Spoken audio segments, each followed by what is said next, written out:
안녕하십니까. 작년 추수감사 주일날 이 단 위에서 인사를 드리고 오랜만에 다시 뵙게 되었습니다. 저는 현재 하이델베르크 감리교회에서 수련 목회자로 사역하고 있는 김승은입니다. 먼저 오늘 이렇게 귀한 주일의 말씀을 전할 수 있도록 인도해 주신 하나님께 영광을 돌리고, 우리 김범식 목사님과 그리고 빌레벨트 한인 감리교회 성도님 여러분들 모두께 감사를 드립니다. 먼저 말씀을 주신 대로 올해 제가 목사 안수를 받고 사역지를 위해 기도하던 중에 섬길 수 있도록 많은 기도와 도움을 주신 우리 목사님 그리고 모든 교우분들께 감사의 말씀을 드립니다.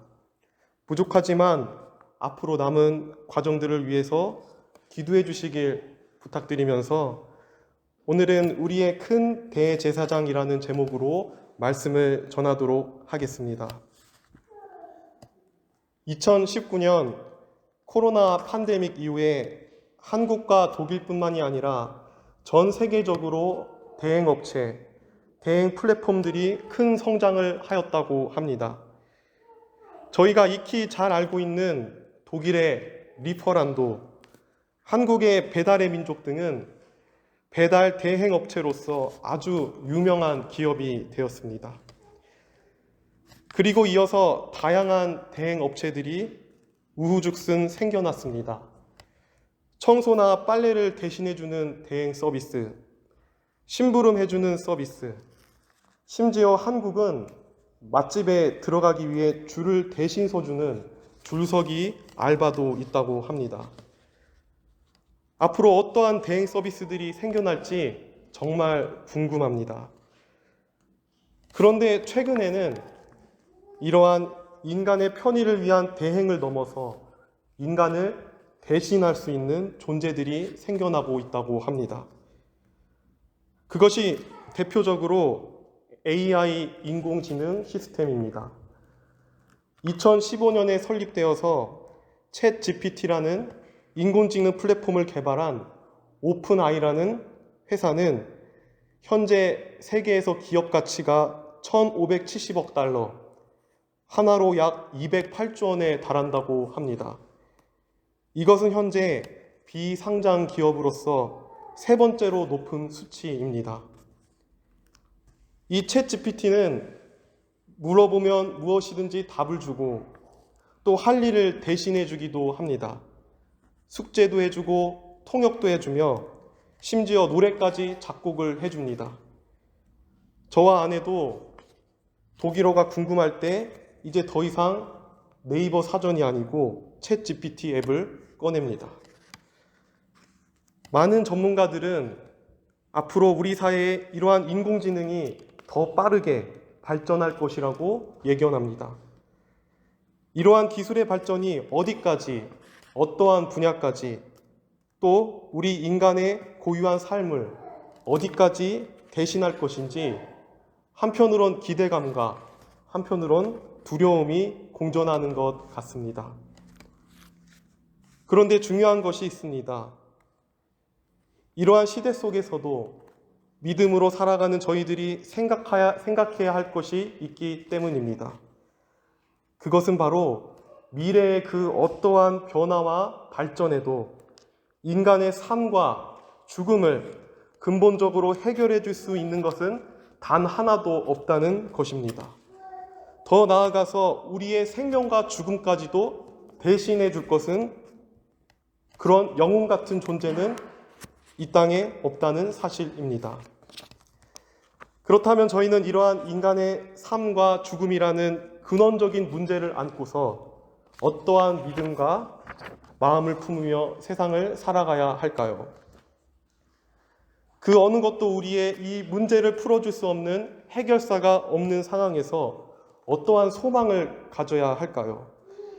특별히 오늘 저희가 읽은 히브리서 4장 14절에서 16절까지의 말씀은 이 인간의 삶의 문제에 대해서 저희가 바라보아야 할, 더 정확히 말하면 우리가 본래 돌아가고 찾아야 할 대상에 대해서 설명합니다. 그분이 바로 저희가 믿는 예수 그리스도이십니다. 우리의 위로와 소망이 되는 이 진리의 내용을 오늘 말씀을 통해서 깊이 묵상해 보고자 합니다. 먼저 오늘 주신 히브리서 4장 14절의 말씀을 읽도록 하겠습니다. 그러므로 우리에게 큰 대제사장이 계시니 승천하시니 곧 하나님의 아들 예수시라. 우리가 믿는 도리를 굳게 잡을지어다. 살아가는 동안 저희가 굳게 잡아야 할 믿음이 바로 하나님의 아들 예수 그리스도라고 성경은 증언합니다. 그렇다면 그 예수 그리스도는 누구실까요? 그분은 지금 하늘에 계시며 우리의 큰 대제사장이라고 성경은 말하고 있습니다. 여기서 가장 중요한 단어가 있습니다. 그것은 대제사장입니다. 그러면 대제사장이 무엇이며 그가 하는 역할이 무엇인지를 아는 것이 중요합니다.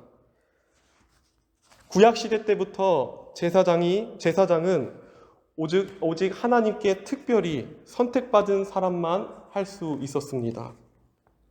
하나님께서는 이스라엘의 12지파 중에서도 레위 지파를 선택하셨고 그 레위 지파 중에서도 아론과 그의 후손들만 이 제사장의 일을 할 수 있었습니다. 그리고 제사장들이 하는 일은 성막과 성전에서 하나님의 일을 섬기는 것이었습니다. 그리고 그 성막일 중에서도 가장 중요한 일이 제사를 드리는 것이었습니다. 한편 저희가 읽는 구약 성경에는 제사에 대한 많은 내용이 나옵니다. 그런데 당시 유대교가 다른 이방의 종교와 분명하게 구분되는 제사가 있었습니다. 그것이 바로 속죄제입니다. 이 속죄제는 모든 백성들이 지은 자신의 죄를 하나님께 용서받기 위해 제사장이 대표해서 대신 드리는 제사였습니다. 그리고 그 죄를 대신하여 짐승의 제물이 바쳐지고 그 짐승의 피로 죄가 사함을 받게 되었습니다. 앞서 저희는 인간이 해결할 수 없는 근본적인 문제, 죽음과 생명에 대해서 말했습니다. 그런데 성경, 곧 기독교 신앙은 그 죽음과 생명의 문제에서 반드시 빼놓을 수 없는 부분이 죄임을 분명하게 말합니다. 하나님께서는 인간의 죄로부터 사망이 왔음을 분명하게 말씀하십니다. 또한 반대로 하나님의 은혜로 죄의 사함을 받아야만 생명이 온다고 말씀하십니다. 로마서 6장 23절입니다. 죄의 삭은 사망이요 하나님의 은사는 그리스도 예수 우리 주 안에 있는 영생이니라. 아멘. 이처럼 우리가 붙잡아야 할 믿음, 그분은 그리고 소망은 바로 우리의 죄를 사하시고 생명을 주신 예수님, 곧 그분의 속죄를 믿는 것입니다. 그분은 우리의 진정한 대제사장으로서 세상의 그 어느 누구도 대신할 수 없는 인간의 죽음과 생명의 문제를 해결해 주신 그러한 영웅이시고 구원자시고 또 우리의 모든 문제를 대신하신 대제사장이십니다. 사랑하는 빌레베트 한인교회 성도님 여러분, 저희가 교회를 다니며 예수님을 믿는 여러 가지 이유가 있습니다. 하지만 그 중에서도 제일 먼저 저희가 가져야 할 믿음은 죽음으로 저희의 죄를 용서하시고 생명을 주신 이 속죄의 신앙을 회복하는 것입니다. 다음으로 우리의 대제사장이신 예수님께서는 단순히 일만 하시려고 이 땅에 오신 것이 아닙니다. 즉 속죄 제물만 되시려고 이 땅에 오신 것이 아니라고 오늘 주신 말씀에선 설명하고 있습니다. 히브리서 4장 15절입니다. 우리에게 있는 대제사장은 우리의 연약함을 동정하지 못하실 이가 아니요 모든 일에 우리와 똑같이 시험을 받으신 이로되 죄는 없으시니라. 곧 예수님께서는 우리의 삶과 죽음만을 해결해 주신 것뿐만 아니라 저희의 아픔과 고통, 즉 연약함을 함께 느끼시고 위로해 주시고자 고난을 받으셨다는 말씀입니다. 그래서 저희는 예수님께서 인간의 고통을 누구보다도 잘 아시고 공감하신다는 사실을 기억해야 합니다. 제가 학교를 다닐 때부터 가졌던 별명이 하나 있습니다. 그것은 바로 로보트입니다. 사람들은 저를 로보트 같다는 말을 많이 합니다. 왜 그런가 보았더니 저의 행동과 반응이 사람 같지 않고 로봇 같기 때문이라고 말합니다.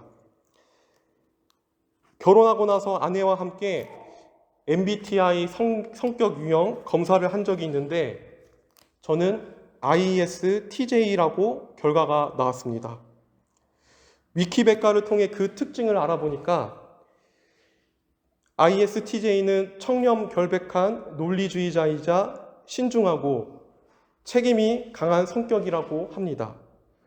여기까지는 참 좋았는데 그 밑으로 더 마우스를 내려보니 치명적인 단점으로서 사람의 감정과 기분을 이해하는 능력이 현저히 떨어지며 공감 능력이 떨어진다고 나왔습니다. 아내가 저한테 제일 서운한 부분도 이 공감 능력이고 저는 지금도 여전히 이 공감 능력을 학습하고 있습니다. 그런데 놀라운 것은 이 죄가 없으신 전능하신 하나님의 아들 예수님께서는 저희의 모든 연약함을 이해하시고 더 나아가서 이러한 공감과 그리고 우리와 함께 고통을 당하셨다는 이 사실입니다. 여기에 우리 주님께서 영화에 나오는 슈퍼맨이나 다른 히어로들보다 더 위대하신 점이 있습니다. 그분은 문제를 해결하는 해결사 일만 하시는 것이 아닙니다. 예수님은 인간의 깊은 고통과 시험을 함께 느끼시고 위로하시는 분이십니다. 그 이유가 무엇일까요? 그것은 우리 주님이 우리가 당하는 연약함과 고통을 외면하지 않으시고 우리의 있는 모습 그대로를 긍휼히 여기시길 원하시기 때문입니다. 시편 139편 1절을 보면 하나님께서 저희의 깊은 속, 마음까지도 다 아신다고 말씀합니다. 읽어드리겠습니다. 여호와여, 주께서 나를 살펴보았으므로 나를 아시나이다. 주께서 내가 앉고 일어섬을 아시고 멀리서도 나의 생각을 밝히 아시오며 나의 모든 길과 내가 눕는 것을 살펴보셨으므로 나의 모든 행위를 익히 아시오니. 사랑하는 성도님 여러분, 혹시 세상 누구에게도 말 못할 아픔과 어려움이 있으십니까? 그 누구도 내 마음과 상황을 알지도 이해하지도 못하며 홀로 남겨진 것 같은 생각이 종종 드십니까? 그럴 때 저희와 함께 고난을 받으시고 긍휼히 여겨주시는 주님을 바라보시길 바랍니다. 더 나아가서 저희를 살리시기 위해 죽음과 생명까지도 마다하지 않으신 대제사장 예수를 바라보시길 바랍니다. 그분은 저희가 아픔과 고난을 토로할 때 들어주시고 긍휼히 여겨주실 것입니다. 이를 믿고 간절히 주님을 더 찾는 여러분들이 되시길 바랍니다. 우리를 속죄하시고 아픔을 함께 나누며 긍휼히 여기신 주님은 이제 마지막으로 저희가 어떠한 마음가짐으로 살아가야 할지를 말씀합니다. 오늘 주신 히브리서 4장 16절입니다. 그러므로 우리는 긍휼하심을 받고 때를 따라 돕는 은혜를 얻기 위하여 은혜의 보좌 앞에 담대히 나아갈 것이니라. 하나님께서는 저희가 이제 그리스도의 은혜와 긍휼하심을 믿고 알게 되었으니 이제 담대히 살아가라고 말씀하십니다. 곧 어떠한 장애물도 없이 항상 부어주시는 예수님의 은혜를 생각하면서 하나님께 나아가라 라고 말씀합니다. 제가 전에 사역하던 교회에서 믿음이 더 성장하지 못하며 고민하는 몇몇의 청년들을 만난 적이 있습니다. 그 청년들의 공통점은 교회는 다니고 있지만 진심으로 믿음 생활을 하는 데에는 주저한다는 점이 있었습니다. 그 이유를 들어보면 교회에서는 항상 거룩하고 옳은 것을 하라고 가르치는데 그것을 따라가지 못하는 자기 자신과 그리고 주변의 압박과 들려오는 상처 때문이라고 말했습니다.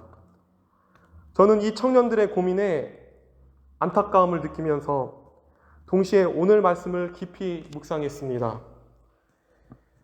곧 우리의 믿음의 시작은 부담과 거룩이 아니라 오직 주님의 은혜로부터 나온다는 사실입니다. 저희 사람은 어느 누구도 하나님 앞에 나아갈 자격이 없습니다. 모태신앙이라고 해서, 교회를 오래 다닌 사람이라고 해서 저절로 자격이 생기는 것이 아닙니다. 심지어 말씀은 우리가 거룩한 생활을 한다고 해서, 우리가 청결한 삶을 산다고 해서 그 자격이 주어진다고 말씀하지 않습니다. 오직 하나님께 나아가는 길은 그분의 은혜를 믿음으로서만 가능합니다. 에베소서 2장 8절입니다. 너희는 그 은혜에 의하여 믿음으로 말미암아 구원을 받았으니 이것은 너희에게서 난 것이 아니요 하나님의 선물이라. 사랑하는 빌레벨트 한인감리교회 성도님 여러분, 저희는 자격이 없어서 하나님을 못 믿는 것이 아니라 자격이 없기 때문에 하나님의 은혜를 구하며 사는 것입니다. 기독교인으로서 거룩하게 사는 것도 참 중요합니다. 하지만 은혜가 먼저 주어지고 그 은혜로부터 거룩의 열매를 맺는 것이 우리가 믿는 교리입니다. 혹시라도 나의 연약함 때문에, 내가 어제와 오늘 지은 죄 때문에 하나님께 나아가기 자신 없으신 분이 계신가요? 그러면 오늘 주신 말씀을 통해 저희를 긍휼히 여기시는 그분의 은혜를 믿고 담대히 보좌 앞에 나아가시길 바랍니다. 예수님은 저희의 연약하심을 아실 뿐더러 저희의 죄를 사하시기 위해 죽기까지 대신 사랑하신 분입니다. 그러므로 이 하나님의 크신 은혜와 사랑으로 담대하게 믿음을 지키며 사시길 바랍니다. 끝으로 세상 속에서도 나의 자격과 교만함이 아니라 오직 그분의 은혜만을 의지하며 겸손하게 담대히 하나님과 세상을 섬기는 그리스도인이 되시길 바랍니다. 이제 말씀을 정리하겠습니다. 지난 수요일부터 주님의 고난과 부활을 묵상하며 준비하는 사순절이 시작되었습니다. 이 사순절 기간을 시작하면서 무엇보다 오늘 저희에게 주신 말씀을 통해 예수님에 대한 믿음과 또 은혜를 더욱더 깨닫길 원합니다. 저희의 믿음은 죽음의 문제를 해결해 주시고 속죄해 주신 대제사장 예수님께 있습니다. 그리고 그분은 저희를 용서해 주시고 생명을 주실 뿐만 아니라 저희의 연약함까지도 이해하고 도우십니다. 끝으로 이러한 그분의 크신 은혜와 사랑으로 저희는 하나님과 세상 앞에 믿음의 자녀로 담대히 살아갈 수 있습니다. 이 말씀을 기억하시면서 한 주를 승리하시는 저와 여러분들 모두가 되시길 간절히 바랍니다. 기도하겠습니다.